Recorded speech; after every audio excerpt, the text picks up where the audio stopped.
Dr. Paul here. This might be the most important video I've ever made. We're not going to monetize it. It's to increase awareness and help everybody understand a very rare condition called Krabbe. And this family is amazing. They've been willing to let you share in their journey and their story, which has been tragic. We're going to learn a lot. I'm learning a lot from this amazing mom and from this family.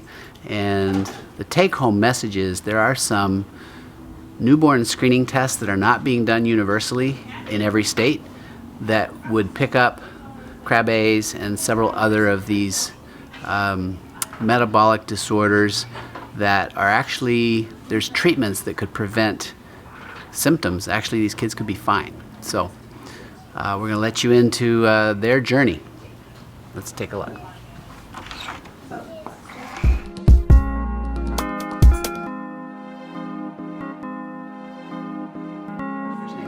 So Emmett was born into our practice. Yes. As a healthy newborn. Yep.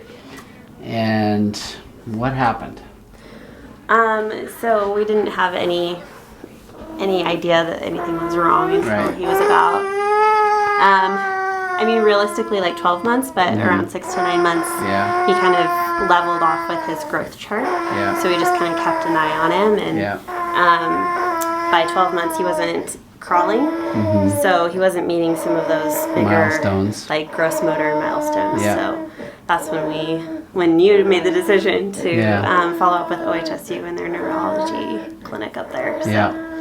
So folks, when you have a child, when you go to a pediatrician or a family practice doctor, at all those well visits, we're looking at developmental milestones because occasionally there's clues there that something is awry.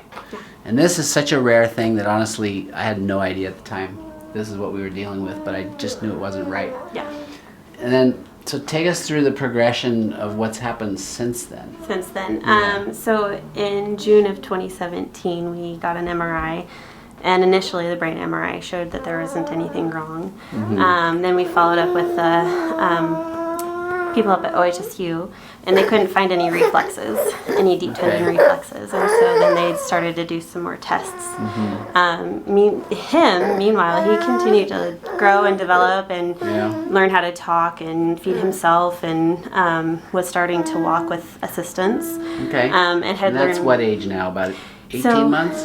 Yeah, between 16 and 18 months. Okay. And he was like getting around the house by scooting, which we weren't like too concerned about. Right, right. It was just how he was developing. Yeah. But then after he had something called an EMG, where they test the muscle, like they stimulate the muscle and they see how long it takes for the nerve impulse to get back to the brain. Yep. After that, he started to lose some skills. And so that's when things got really intense. Yeah. And they wanted to do a lot of diagnostic testing up at OHSU. Yeah. And then after the testing, he very quickly started to decline, where he didn't want to feed himself, he didn't want to eat. So we ended up having to place a feeding tube. Okay. And he was getting weaker and weaker, unable to sit up on his own anymore, support himself, move his head, and grab things with his hand. And we finally had a diagnosis on January 25th of this year. And he was how old at that point? Just before 2 years of age. And by the time we got the diagnosis, how did they end up making the definitive diagnosis?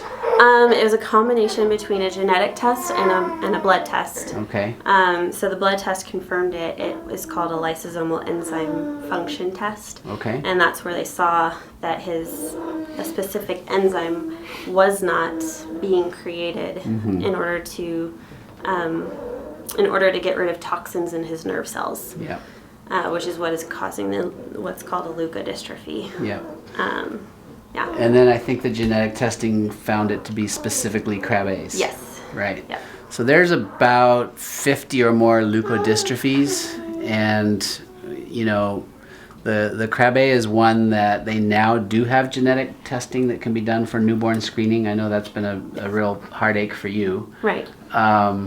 Because you've stumbled on experts around the country who are doing some very creative treatments If caught early before the demyelination of the nerves occurs, then they can do cord blood transplants or bone marrow transplants. Yeah, it's a cord blood stem cell transplant. Yeah. Right.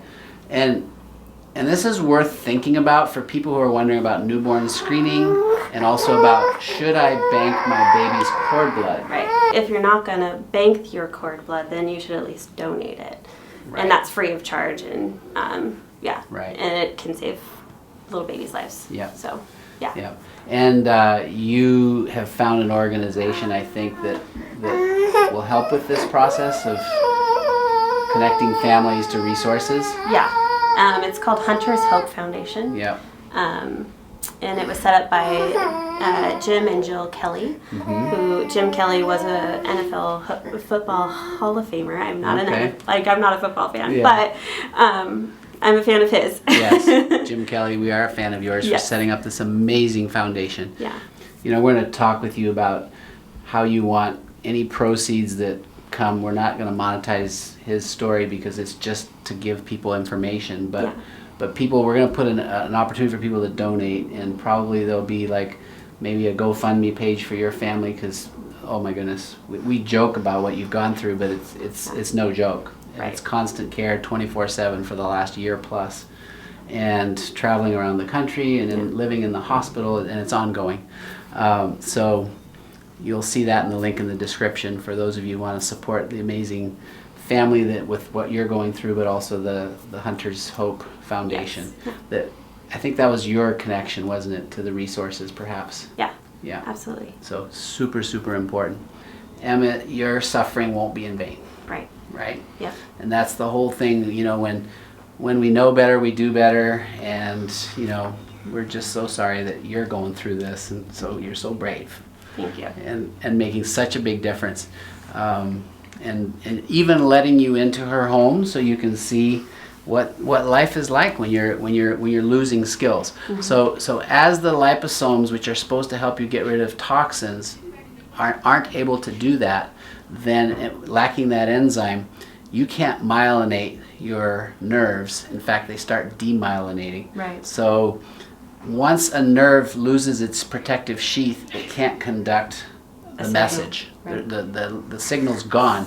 And so that's why you have loss of, the entire white matter of the brain starts being unable to connect and communicate. So I think you've already known that he's lost vision, correct? Yeah. Yeah. So there's a lot of nerves from the back of the eye, the retina, that go to the brain. That's the only way we can actually look at nerves as doctors, look at the retina, and they're not connecting anymore because of demyelination, and that all the nerves that go to the muscles, right? So he's lost his ability to move almost, right? Or entirely. Yeah, entirely, and he can't support his own head. So he's kind of floppy like a newborn. Yeah. is how I describe it. Yeah. Unfortunately, when it's progressive, and when it's this far along, that's what's been your sadness and heartache, is it's not reversible. Right. And so it's going to be fatal, and you have to, how do you deal with that as a mom? That's got to be impossible. It is. It's it really impossible. is. Which is why we want to raise awareness and make sure that Emmett has the biggest impact that he can have with the life that he's been given. Yeah. So. And he will. Yeah. He's going to have a huge impact. Yeah.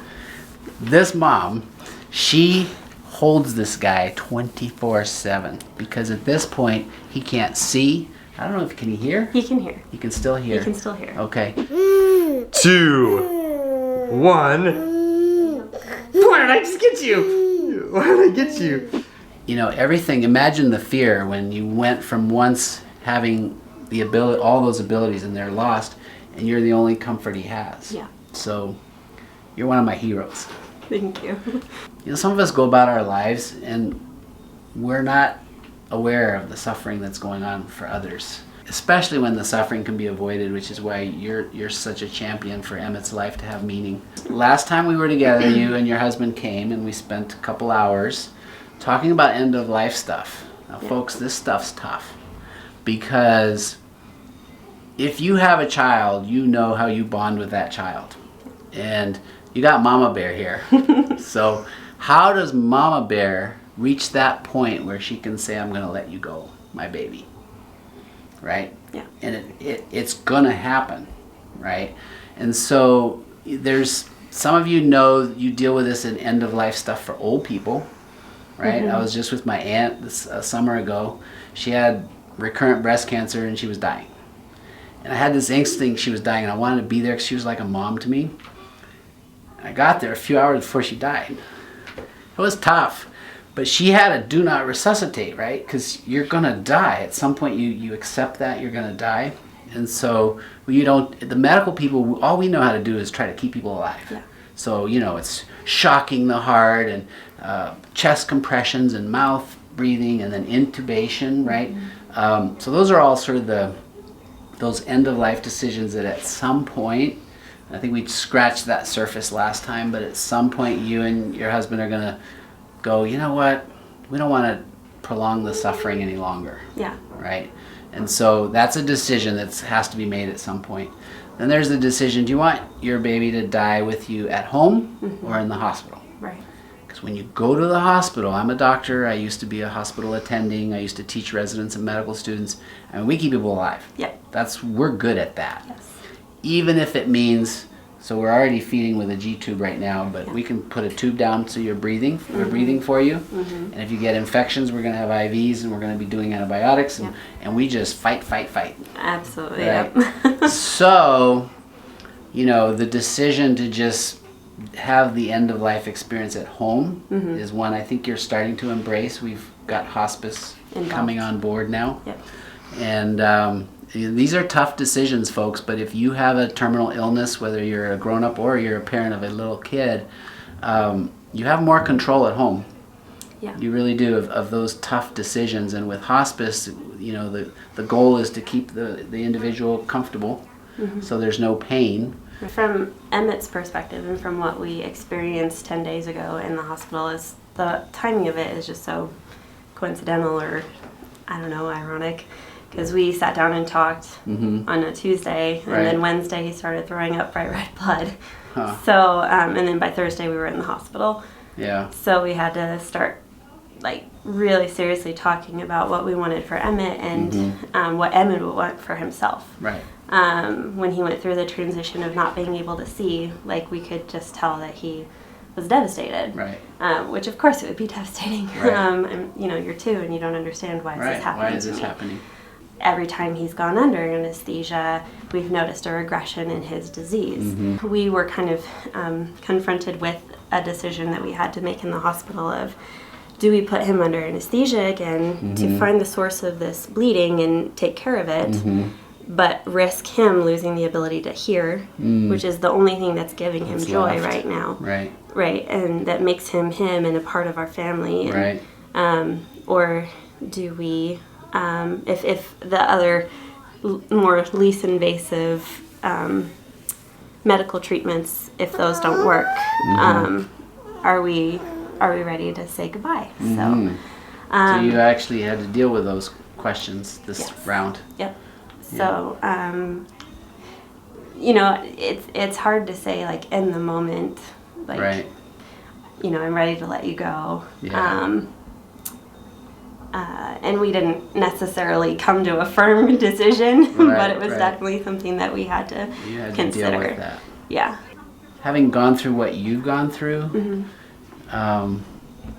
what thoughts do you have for other families that are starting down a journey that involves, having to deal with the loss of a child that's impending? Yeah. Oh man, there's so much that goes through my mind. But I guess kind of backing up, my first message would be to people who are pregnant or thinking about being pregnant or even have new babies that, knowledge, we always say knowledge is power. But my caveat to that is that knowledge is power if it's acted on. Because otherwise knowledge is just knowledge. It's just sitting there. It's just sitting there. So, so don't let this knowledge just sit there. Act on it. Act on it. If you have friends or family that are thinking of being, starting a family or are pregnant, to let them know about newborn screening and supplemental screens, because our family and our heart is that we don't want to ever see another family go through what we've been going through with Emmett, and to have to make these decisions. But something that you said when we sat down and talked for a few hours that really impacted me and my ability to make decisions was to put myself in Emmett's shoes and to think to myself, what would he want? How would he want to live his life? And so that's, I think, how we came to the decision that anesthesia just wasn't an option for us if it meant that he would lose his hearing. Which was a possibility. It's a very strong possibility. Oh man, it's hard to let go of your loved one. So you don't want to make a decision that would result in them leaving you. So you have to like embody them. You live every body system of that child. You're it. Oh man, to live it as a mom and the little by little by little letting go, that's really rough. But the bravery here of being willing to be Emmett's voice in this, right? Because you know he's going to go to a better place after he's done his work here. We have life missions. We don't always understand what they are. Like, I'm over 60 years old and I'm starting to understand some of mine. He already is fulfilling a life mission that we're becoming aware of. And you're helping make that possible by informing everybody about newborn screening that's not expensive for something that's devastating, that's easily, not easily, but fairly easily treated to prevent the progression. I mean, there are examples of kids, I think you know these examples because you're now so connected with Krabbe and that and all that, who have this same condition and are fine, right? There's another family in Oregon. Their 8-year-old, he has no symptoms whatsoever of Krabbe, and he was transplanted at 4 months of age. Wow. Unfortunately, his older brother had to be diagnosed, and he was too far progressed, and he passed away 2 years ago in March. So from Krabbe. So, but he saved his brother's life. He saved his brother's life, and Emmett's going to save, along with all the others who are a part of this movement, save the life of maybe your child or your best friend's child who's going to go ahead and get this screening done. I mean, there may be other tests that will come down the pike that will do the same thing, but for right now we're aware of this one that's very affordable. And so it's absolutely worth doing. And this is one of the reasons we're doing this video, is that people need to know that it's $50 extra to do the leukodystrophy panel. Just the leukodystrophy. Just the leukodystrophy. Or $100 to do a whole panel of over 60 tests. And there's very few states that have all 60. All 60. You want to talk about insurance for your kid. Leukodystrophies, I did not know this until you hooked me up to this information. It affects 1 in 7,000 people. That's not rare. We now know there's lots you can do. So this is a real plug for expanded newborn screening across the country, state by state. And if it's not happening where you're having your baby, just get on this Hunter's Hope Foundation. And I'll show you, actually, stay right there. What you can get through a link from them is this kit comes to you, Newborn Screening Step 1. And you know, you take that to your doctor and they just do it. It's just like newborn screening that's done state by state. A little drop of blood is just placed on filter paper and you get to send that in, and within a week you have your results. Pretty impressive. God bless you for sharing this message of hope for everybody that's watching.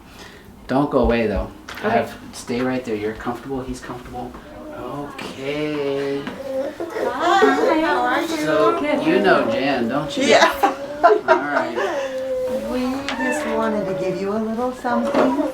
A couple of us went in on it, but it's from everybody in this office because you have touched us so profoundly. And we can do very little, but we can do a little. So I would like to give you this. Do you want me to open it so you can see it?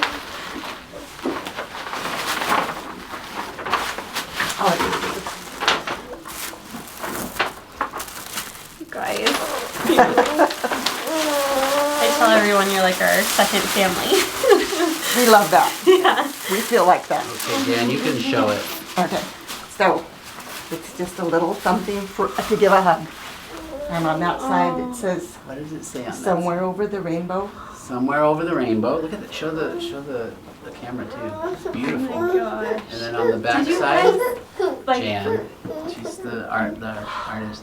And this twinkle, twinkle, little star. that's his favorite. How did you know? We didn't. Oh my goodness. You didn't even know? No. That's incredible. Just happened. That's incredible. Beautiful. That's beautiful. Just something from our hearts. That's beautiful. So we're just gonna put that right there. There you go, buddy. Okay. Oh, it's okay.